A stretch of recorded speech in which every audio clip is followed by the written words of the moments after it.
गुरु प्यारे साध संगत जी, आप सभी को राधा स्वामी जी।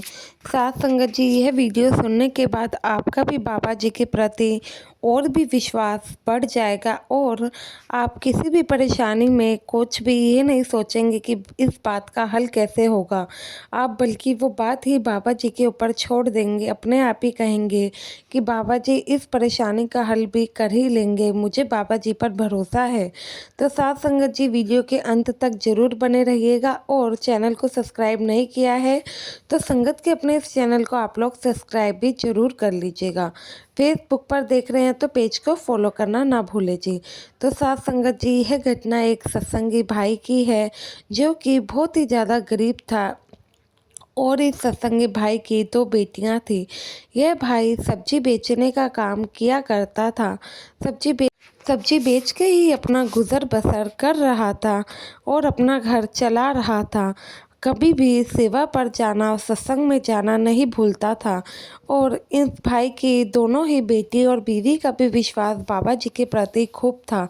अब बेटियां बड़ी होने को आ गई थी और उनकी शादी भी करनी थी, जिसकी चिंता इस भाई की पत्नी को सताने लगती है। तो वह एक दिन बैठी होती हैं और भाई से कहती हैं कि भाई, अब बेटियों की शादी का समय आ गया है और हमारा तो इतना काम भी नहीं है कि हम अपनी बेटियों की शादी धूमधाम से कर सकें। अब इनके लिए रिश्ता देखना तो शुरू करना ही पड़ेगा और कौन ही हमारी बेटियों से गरीब घर में भला शादी करेगा, क्योंकि हम तो शादी में भी ज़्यादा खर्चा कर ही नहीं सकते हैं।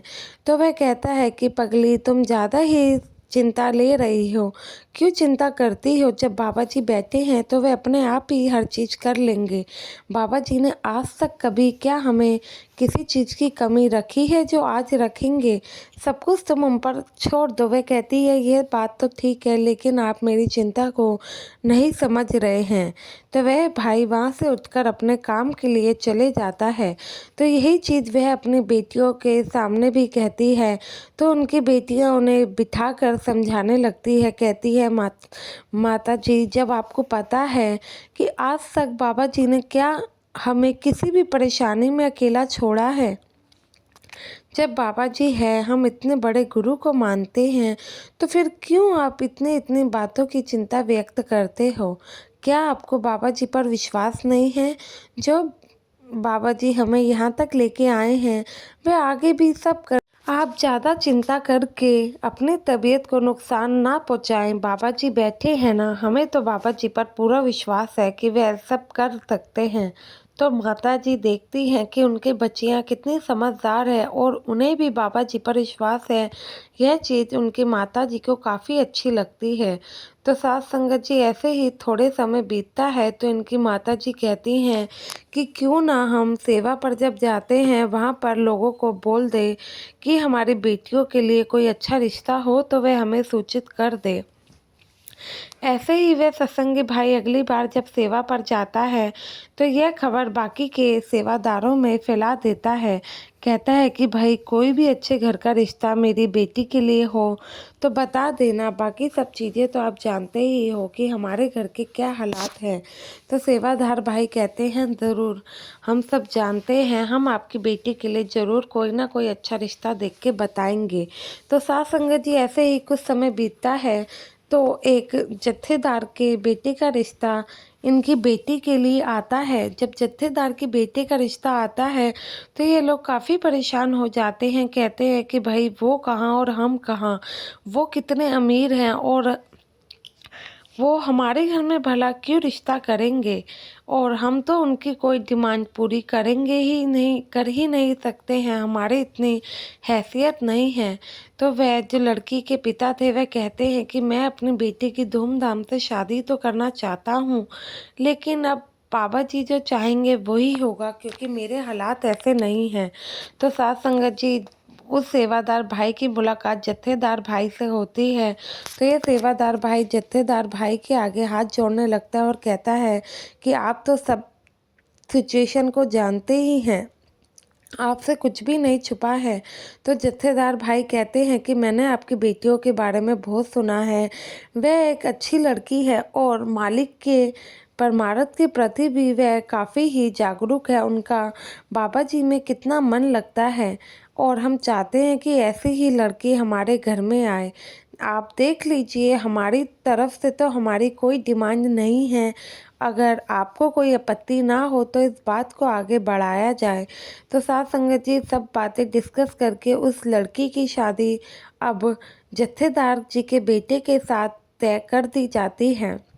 शादी का समय अब पास ही में होता है और इनके परिवार वालों को पैसों की चिंता सताने लगती है, क्योंकि भले ही उन लोगों की कोई डिमांड नहीं थी, लेकिन इस भाई की इच्छा थी कि यह बेटी की शादी अच्छे से करे। तो थोड़े ही दिन बीतते हैं और क्या देखता है कि इस भाई की रेहड़ी पर एक सरदार जी आए हैं। जब वे सरदार जी इस भाई की रेहड़ी पर आते हैं तो वह देखते हैं कि इनकी रेहड़ी पर एक छोटी सी बाबा जी की फ़ोटो होती है। तो वे उनसे पूछते हैं कि आप सत्संगी हैं? तो वे कहता है कि हाँ, मैं सत्संगी हूँ। क्या आप भी सत्संगी हैं क्या? वे कहते हैं कि नहीं, मैं तो एक छोटा सा सेवादार हूँ जो कि यहीं डेरे में सेवा करता हूँ। तो वह कहते हैं कि यह तो बड़ी ही अच्छी बात है, आप भी सत्संगी ही हैं। तो वैसे जब सब्जी लेकर चले जाते हैं तो एक लिफाफा उनकी रेहड़ी पर छोड़ जाते हैं। जब थोड़ी देर बाद वह सत्संगी भाई उस लिफाफे को देखता है तो उसमें खूब सारे पैसे होते हैं। अब वो खूब सारे पैसे देखकर चकित हो जाता है। इतने सारे पैसे तो होते ही हैं कि वह उसकी बेटी की शादी में काफ़ी मदद कर सकते थे, लेकिन वह अब बाबा जी की बताई गई बातों को याद रखता है और सीधा ही अपनी दुकान बढ़ाने के बाद डेरे पहुंच जाता है। डेरे पहुंच के कहता है कि भाई ऐसी ऐसी घटना घटी है। पूरी घटना वहाँ पे सेवादार को बता दी जाती है। अब कहता है कि एक बार मुझे बाबा जी से मिलने दीजिए, मैं बाबा जी से मिलना चाहता हूँ और ये जिसके पैसे हैं मैं उन्हें लौटाना चाहता हूँ।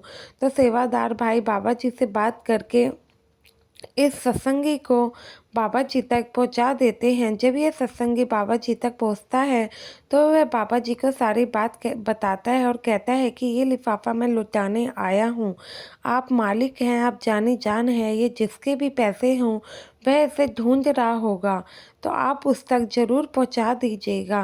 बाबा जी कहते हैं कि बेटा, आपकी तो बेटी की शादी है, आप क्यों लुटा रहे हैं? तो वह कहता है कि बाबा जी, आपने हमेशा ही हक हलाल की कमाई करना सिखाया है, तो ये मैं कैसे रख सकता हूँ जब आप हमारे साथ हैं? हमें तो कभी भी किसी चीज़ की परेशानी हुई ही नहीं है। तो बाबा जी कहते हैं कि बेटा, ये पैसे मैंने ही तुम्हारे बेटी की शादी के लिए दिए हैं, आप इसे रख लीजिए और अपनी बेटी की शादी में इस्तेमाल कर लीजिए। जब आज तक मैंने आप लोगों का साथ दिया है और अपने हर सत्संगी का साथ निभाया है, तो आज भला मैं कैसे पीछे रह सकता था? तो यह सुन के कहता है कि बाबा जी, आप सच कह रहे हैं?